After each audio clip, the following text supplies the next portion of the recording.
his surprise that Edward had not called at the cottage as he had promised, and with a mind foreboding evil, he mounted a horse and set off across the forest to ascertain the cause. As he was close to the intendant's house, he was met by Oswald, who informed him that Edward had been seized with a violent fever, and was in a very dangerous state, having been delirious for 3 or 4 days. Humphrey hastened to dismount, and knocked at the door of the house. It was opened by Sampson, and Humphrey requested to be shown up to his brother's room. He found Edward in the state described by Oswald, and wholly unconscious of his presence. The maid, Phoebe, was by his bedside.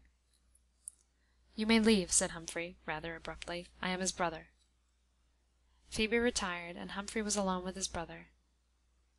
"It was indeed an unhappy day when you came to this house," exclaimed Humphrey, as the tears rolled down his cheeks. "My poor, poor Edward!" Edward now began to talk incoherently, and attempted to rise from the bed, but his efforts were unavailing. He was too weak, but he raved of Patience Heatherstone, and he called himself Edward Beverley more than once, and he talked of his father and of Arnwood. "If he has raved in this manner," thought Humphrey, "he has not many secrets left to disclose. I will not leave him, and will keep others away if I can." Humphrey had been sitting an hour with his brother when the surgeon came to see his patient.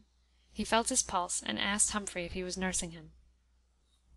"I am his brother, sir," replied Humphrey. "Then, my good sir, if you perceive any signs of perspiration, and I think now that there is a little, keep the clothes on him and let him perspire freely. If so, his life will be saved." The surgeon withdrew, saying that he would return again late in the evening. Humphrey remained for another 2 hours at the bedside, and then, feeling that there was a sign of perspiration, he obeyed the injunctions of the surgeon, and held on the clothes against all Edward's endeavours to throw them off. For a short time the perspiration was profuse, and the restlessness of Edward subsided into a deep slumber. "Thank Heaven, there are then hopes." "Did you say there were hopes?" repeated a voice behind him. Humphrey turned round and perceived Patience and Clara behind him, who had come in without his observing it. "Yes," replied Humphrey, looking reproachfully at Patience, "there are hopes, by what the surgeon said to me, hopes that he may yet be able to quit this house which he was so unfortunate as to enter." This was a harsh and rude speech of Humphrey, but he considered that Patience Heatherstone had been the cause of his brother's dangerous state, and that she had not behaved well to him. Patience made no reply, but falling down on her knees by the bedside, prayed silently, and Humphrey's heart smote him for what he had said to her. She cannot be so bad, thought Humphrey, as Patience and Clara quitted the room without the least noise. Shortly afterward the intendant came up into the room and offered his hand to Humphrey, who pretended not to see it, and did not take it. "He has got Arnwood, that is enough for him," thought Humphrey, "but my hand in friendship he shall not receive." The intendant put his hand within the clothes, and feeling the high perspiration that Edward was in, said, "I thank thee, O God, for all thy mercies, and that thou hast been pleased to spare this valuable life. How are your sisters, Master Humphrey?" said the intendant. "My daughter bade me inquire. I will send over to them and let them know that your brother is better, if you do not leave this for the cottage yourself after the surgeon has called again." "My sisters are no longer at the cottage, Master Heatherstone," replied Humphrey. "They have gone to see some friends who have taken charge of them. I saw them safe to London myself, or I should have known of my brother's illness and have been here before this." "You indeed tell me news, Master Humphrey," replied the intendant. "With whom, may I ask, are your sisters placed, and in what capacity are they gone?" This reply of the intendant's reminded Humphrey that he had somewhat committed himself, as, being supposed to be the daughters of the forester, it was not to be thought that they had gone up to be educated, and he therefore replied, "They found it lonely in the forest, Master Heatherstone, and wished to see London, so we have taken them there, and put them into the care of those who have promised that they shall be well placed." The intendant appeared to be much disturbed and surprised, but he said nothing, and soon after quitted the room. He almost immediately returned with the surgeon, who, as soon as he felt Edward's pulse, declared that the crisis was over, and that when he awoke he would be quite sensible. Having given directions as to the drink of his patient, and some medicine which he was to take, the surgeon then left, stating that he should not call again until the next evening, unless he was sent for, as he considered all danger over. Edward continued in a quiet slumber for the major portion of the night. It was just break of day when he opened his eyes.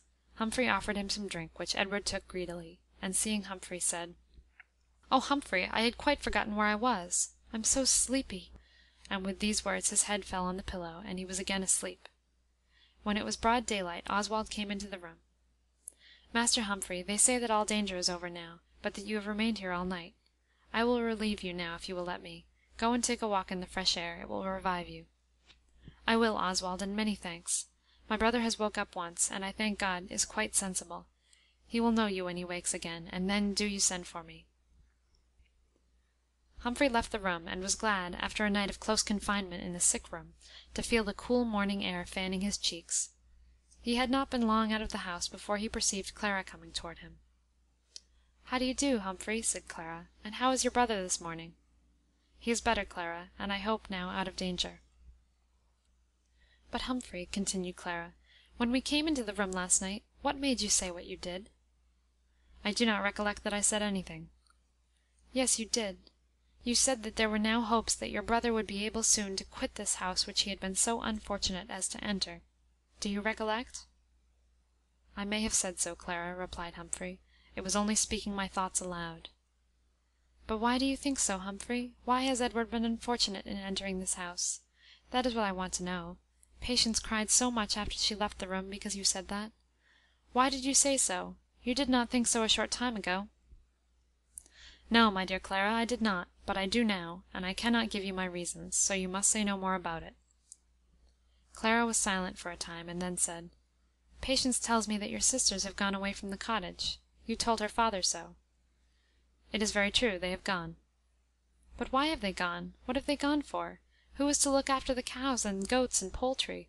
Who is to cook your dinner, Humphrey?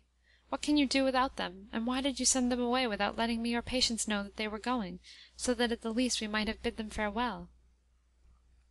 "My dear Clara," replied Humphrey, who, feeling no little difficulty in replying to all these questions, resolved to cut the matter short, by appearing to be angry, "you know that you are the daughter of a gentleman, and so is Patience Heatherstone. You are both of gentle birth, but my sisters, you know, are only the daughters of a forester, and my brother Edward and I are no better. It does not become Mistress Patience and you to be intimate with such as we are, especially now that Mistress Patience is a great heiress, for her father has obtained the large property of Arnwood, and it will be hers after his death. It is not fit that the heiress of Arnwood should mix herself up with the forester's daughters; and as we had friends near Lymington who offered to assist us, and take our sisters under their charge, we thought it better that they should go, for what would become of them if any accident was to happen to Edward or to me? Now they will be provided for. After they have been taught, they will make very nice tire-women to some lady of quality," added Humphrey, with a sneer. "Don't you think they will, my pretty Clara?" Clara burst into tears. "You are very unkind, Humphrey," sobbed she. "You had no right to send away your sisters. I don't believe you, that's more," and Clara ran away into the house. Chapter 25. Recording by Kalinda in Raymond, New Hampshire, on September 25th, 2007.